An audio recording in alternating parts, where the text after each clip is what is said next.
If you want to know the step-by-step process to apply the permanent residency of Canada in the year 2019, then this video is for you. In this video, I'll tell you each and every step involved in applying the PR of Canada through the Express Entry program. So if you're interested, stay tuned. Hello everybody, this is Shitanshu from Dream Abroad. If you want to immigrate to Canada or Australia without paying hefty fee to the consultants, please visit my channel. I've got tons of videos on the immigration process of both of these countries and I regularly upload videos every week. So if you haven't subscribed my channel yet, please subscribe it right now and press that bell icon so that you can get a notification whenever I upload a new video. Okay, now I uploaded this video in April 2018, which was the step-by-step process in the year 2018, of course. Now, a lot of things have changed since then.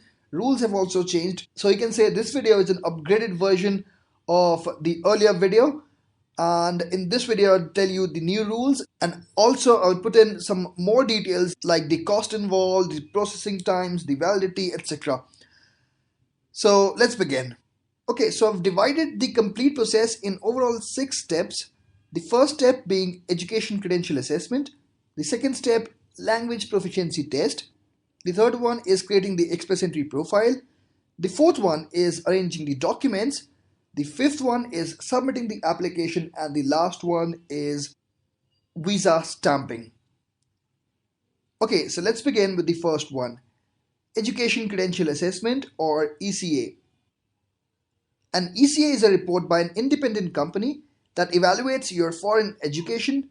This report is used to make sure that your foreign degree, diploma, certificate is valid and equal to a Canadian one. So mind it, your ECA is not done by the Canadian government, it's done by a few independent organizations, and those organizations are Comparative Education Service, University of Toronto. The other one is ICAS, International Credential Assessment Service of Canada. The third one is IQAS, International Qualifications Assessment Service.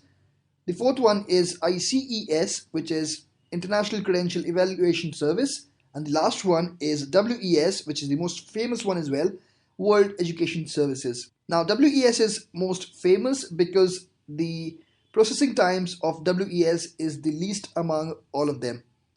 Okay, now the assessment is done for all the degrees, diplomas, doctorates of both primary and secondary applicants. So if you're applying with your spouse, ECA needs to be done both for you and your spouse. There will be 2 different applications. Now the documents required would be original transcript in sealed envelope and the copy of degree, diploma, certificates. Mind it, 10th and 12th degree certificates and mark sheets are not at all required. So this is all what is required. The validity is 5 years. The cost is around 200 to 250 Canadian dollars. The processing times is 1 to 4 months.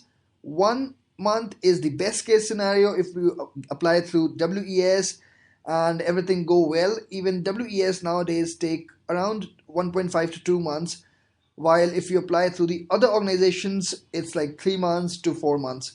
So it differs from one organization to the other as well. So this was all about ECA. If you want to know more details, I've got a few videos. I'll provide the link in the description box below. You can check them out. Now, the second one, language proficiency test.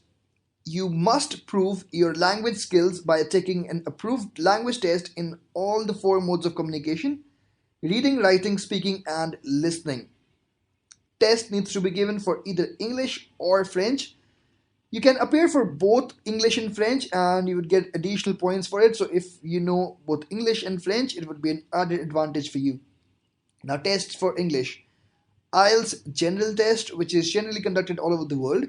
CELPIP general test, which is conducted in Canada, India, UAE, USA, and Philippines. In India, it has got only one test city, which is Chandigarh. So you don't have many options in India, but in the other 4 countries, you do have many centers. Test for French, TEF Canada and TCF Canada. Now the validity is 2 years from the date you get your test report. And the fee is around 250 Canadian dollars. while the time is around 1.5 to 3 months. The fee might differ from one country to the other, so you can go on and check the fee structure for your country for different tests.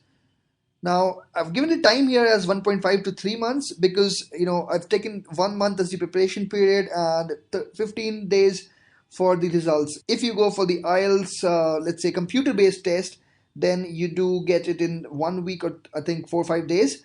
However, if you go for the paper based test, in that case, you get the result in 13 days. So also, you might not get your desired result in the first attempt itself, so you might have to reappear. In that case, it would take more time. Now, the first and the second steps are totally independent of each other, and to save time, they can be done in parallel. So, this is a very common question if we have to do the ECA first and then go for IELTS. No, both are totally independent processes and it involves totally different organizations, and there's no link between these two. You can go ahead and give your language proficiency test and also get your ECA at the same time. Okay, now the step 3, creating your Express Entry profile. There are a few prerequisites before you create the profile. You should have your language test score and your ECA report ready with you, which means your step 1 and step 2 should be implemented before you implement your step 3. So, based on your job duties, a NOC code needs to be chosen by you. What is an NOC code? NOC stands for National Occupation Classification, and it is a system to classify jobs which are grouped on the type of job duties and what a person does. So, if I take an example of the IT industry, a Java developer would have a different NOC code, a manual tester would have a different NOC code, someone in the DevOps would have a different NOC code, an automation engineer would have a different NOC code, and so on. After the profile is successfully created online, based on certain parameters like age, education, job experience, spousal factors, etc., you would score a certain number of points, and the total would be called your CRS score. CRS stands for Comprehensive Ranking System. You would receive an invitation to apply, which is called as an ITA, from the Government of Canada once the cutoff score equals or goes below your CRS score. So let's say that if your CRS score is 445 and when the next draw is conducted, the cutoff score is 449. So in that case, you won't get the ITA. Now, when the CRS score comes below 445 or equals 445, then you would get your ITA. So this is the complete concept. And apart from this, there's a concept of tie-breaking rule, but I won't get deep into it in this video at least. If your CRS score is well below cutoff scores, you can apply through different PNP programs as well. So you need not get disheartened if your CRS score is pretty low. If your CRS score is in 350s, 380s, or maybe in early 400s, and you don't see any chance of getting an ITA very soon, in that case you can apply through different PNP programs. Each province has its own scoring system and different EOI profiles needs to be created for each province. Now, what is an EOI profile? You need to actually express your interest in different provinces. You need to create your own profile in their own websites. So EOI stands for expression of interest. A provincial nomination would add 600 additional points to your CRS score, ensuring that you get the ITA in the very next Express Entry draw. Now, these draws are conducted generally after every 15 days. So if you can get the provincial nomination, you can update your Express Entry profile, and of course you would definitely get the ITA in the very next draw. Okay, now the step 4, arranging documents. Trust me, this is a really time consuming process. However, the time allotted to submit the application after you get the ITA is 60 days. Earlier it was 90 days, but now it has been reduced by 30 days and it is now only 60 days or 2 months. Now, which are the documents required? Reference letters for each work experience declared, medical certificates, police certificates, proof of funds on bank letterhead, marriage, divorce, death certificate of spouse, whichever applicable, birth or adoption certificate of children, passport scan of all pages, photographs in the specified format, language test report, your ECA report, and if you've got the provincial nomination letter or if you've got the job offer letter, then with the LMIA approval, you need that as well. Now, reference letter. You definitely need the reference letter from all the employers. There's a specified format for it. So you need to get the reference letter from all the employers in that specified format. Medical certificates, it is required for all the people who would be, going to Canada, your spouse, your children, everyone. Police certificates. Now we need to get the police certificates from all the countries where you've lived in the past 10 years for 6 months or more in a row. So if you've actually lived only 3 months in a country, you don't need to get a police certificate for that country. Now, proof of funds. Proof of funds is something very important. You need to have a certain amount of saving in your bank account. And what is that amount of saving? You need to prove that you have this amount of saving in your bank account. If you're a single applicant, then you would need $12,669. If you're traveling with your spouse, in that case, you would need $15,772. If you have one kid as well, in that case, you would need $19,390, and so on. Okay, so this was about the documents. Now moving on to the fifth step, which is submitting your application. So once you've collected all the documents, you need to scan them and you need to upload the scanned copy of all those documents within the 60 days time frame. So if you do collect the documents in 15 days, it's well and good. You can go and upload it. If you take, 1 month, 2 months, totally fine. But you need to do it within 60 days. Provide detailed information like your travel history, past residences of last 10 years. You need to give all that information, and it's a lot of information that they ask in different kind of forms. And all of this is done online. You have to pay the visa and PR application fee as well. So how much is the fee? This is the official screenshot from the Canada.ca website. So if you're a single applicant, in that case, you need to pay something around 1,040 Canadian dollars. And if you include your spouse as well, in that case, you need to pay double that amount. Now the processing times.